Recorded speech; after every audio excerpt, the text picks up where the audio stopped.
और 80 के आसपास एमएलए बीजेपी के थे, लेकिन अपने वादे के अनुसार बीजेपी ने नीतीश कुमार जी को मुख्यमंत्री बनाया।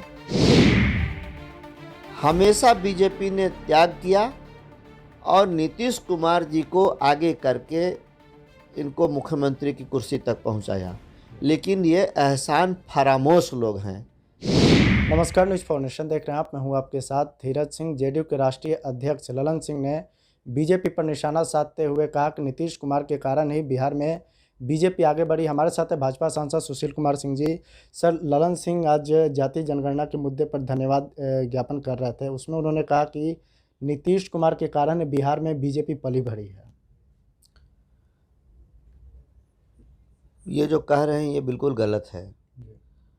वो 1994 में समता पार्टी का निर्माण हुआ, 95 में पहला चुनाव हुआ विधानसभा का बिहार में। उस समय के इतिहास को ज़रा याद कर लें और ज़रा देख लें कि समता पार्टी के कितने विधायक, 324 सीट थी उस समय, बिहार बटा नहीं था, कितने विधायक उस समय जीते थे और बीजेपी के कितने एमएलए जीते थे। समता पार्टी का ग्राफ तब से बढ़ना शुरू हुआ जब 1996 में बीजेपी के साथ अलायंस हुआ। चाहे 96 का लोकसभा चुनाव हो या 98 का लोकसभा चुनाव हो या 2000 का विधानसभा का चुनाव हो, ग्राफ तभी बढ़ा जब बीजेपी के साथ अलायंस हुआ। तो ये कहना बिल्कुल सच है और सही है कि बीजेपी के कंधे पर सवार होकर ही नीतीश कुमार जी मुख्यमंत्री बने, और एक नहीं कई बार बने। बीजेपी ने इतना त्याग किया कि हर बार, एक बार नहीं कई बार बीजेपी ने उदारता दिखाई और त्याग किया। जब 44 एमएलए इनके थे और 80 के आसपास एमएलए बीजेपी के थे, लेकिन अपने वादे के अनुसार बीजेपी ने नीतीश कुमार जी को मुख्यमंत्री बनाया। 2019 में जब पुनः एक बार अलायंस हुआ नीतीश कुमार जी के साथ बीजेपी का, तो अपनी जीती हुई 22 सीट में 5 सीट का त्याग किया और 17 सीट पर ही बीजेपी लड़ी। तो बीजेपी ने हमेशा उदारता दिखाई, बीजेपी ने हमेशा दरियादिली दिखाई, हमेशा बिहार में विकास के लिए, बिहार की बेहतरी के लिए, बिहार की तरक्की के लिए और बिहार के लोगों की भलाई के लिए, गुंडा राज से बचाने के लिए, उस आतंक राज से मुक्ति के लिए हमेशा बीजेपी ने त्याग किया और नीतीश कुमार जी को आगे करके इनको मुख्यमंत्री की कुर्सी तक पहुंचाया।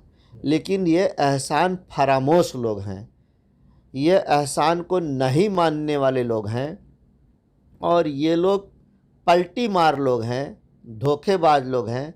इसलिए इनकी बात को कहने का कोई मतलब नहीं है। जनता सब कुछ देख रही है और समझ रही है कि बीजेपी ने कितना नीतीश कुमार जी के बहंगी को ढोया है, लेकिन अब ये सब चलने वाला नहीं है।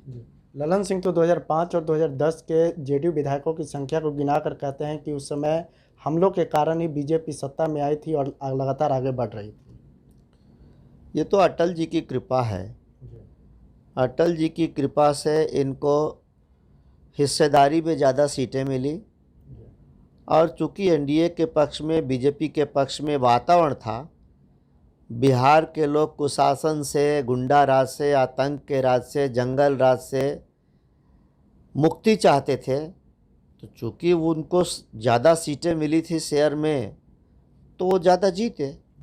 लेकिन आप उसके पहले के इतिहास को देख लीजिए ना। जब ये अलग अलग लड़े तब इनकी क्या स्थिति हुई थी। 95 के विधानसभा चुनाव में समता पार्टी को मात्र 6 या 7 सीटें आई थी। क्यों भूल जाते हैं लोग, जेडीयू के लोग, इस बात को? उनको याद करना चाहिए अपना इतिहास कि क्या स्थिति थी इनकी। बीजेपी ने इनको तो अपने हाथ पर लिया, इनको लोक लिया और इनको कहां से कहां पहुंचा दिया। एक सवाल है सर कि ललन सिंह ये भी कहते हैं कि बीजेपी के लोग बार बार कहते हैं कि 2020 के विधानसभा चुनाव में 44 सीट होते हुए भी नीतीश कुमार को मुख्यमंत्री बनाया गया, लेकिन उनकी ओर से आरोप है कि बीजेपी की ओर से बार बार जानबूझकर हराने का प्रयास किया गया। ये बात बिल्कुल गलत है। अब कहने के लिए वो लोग चाहे कुछ भी कर कहें, रोने का मन था तो आँख खुदा गया, पलटी मारना था उनको तो कोई ना कोई बहाना तो चाहिए, कोई ना कोई आरोप तो लगाएंगे झूठ सच। इसलिए ऐसे लोग, और जो लोग खुद कई बार नीतीश कुमार जी को छोड़े और कई नीतीश कुमार जी को पकड़े कई बार, वो लोग क्या बात करेंगे। अपने गिरबान में जाके देखे ना, कांग्रेस का प्रचार कर रहे थे हेलीकॉप्टर से, उन लोग को तो अपने विषय में सोचना चाहिए। उस समय नीतीश कुमार खराब थे, आज नीतीश कुमार अच्छे हो गए और अभी भी उनकी विश्वसनीयता खतरे में है। अभी जेडीयू के अंदर ऐसा कहने वाले लोगों की विश्वसनीयता जेडीयू के अंदर ही संदेहास्पद है। पहले अपना विश्वास तो बनाएं। एक आखिरी सवाल है सर, गृह मंत्री अमित शाह एक बार फिर से बिहार दौरे पर आ रहे हैं। ललन सिंह का कहना है कि लोकसभा चुनाव तक बार बार वो आते रहेंगे, चूंकि इंडिया गठबंधन से वो डरे हुए, खासकर बिहार में उनकी बेचैनी और बढ़ी हुई है। मेरा सवाल वैसे लोगों से ये है कि जब हमारे गृह मंत्री आदरणीय अमित शाह जी बिहार के दौरे पर आते हैं तो इन लोगों को बेचैनी क्यों हो जाती है, क्यों घबराहट हो जाती है, काहे परेशान हो जाते हैं इतना।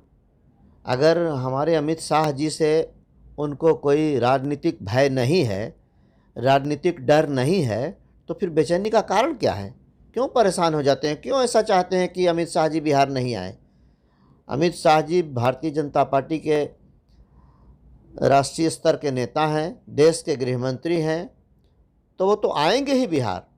उनकी बेचैनी से बीजेपी को कोई लेना देना नहीं है। चलिए, तो बहुत बहुत धन्यवाद। ये भाजपा सांसद सुशील कुमार सिंह, दिल्ली से न्यूज़ फॉर नेशन के लिए मैं धीरज सिंह।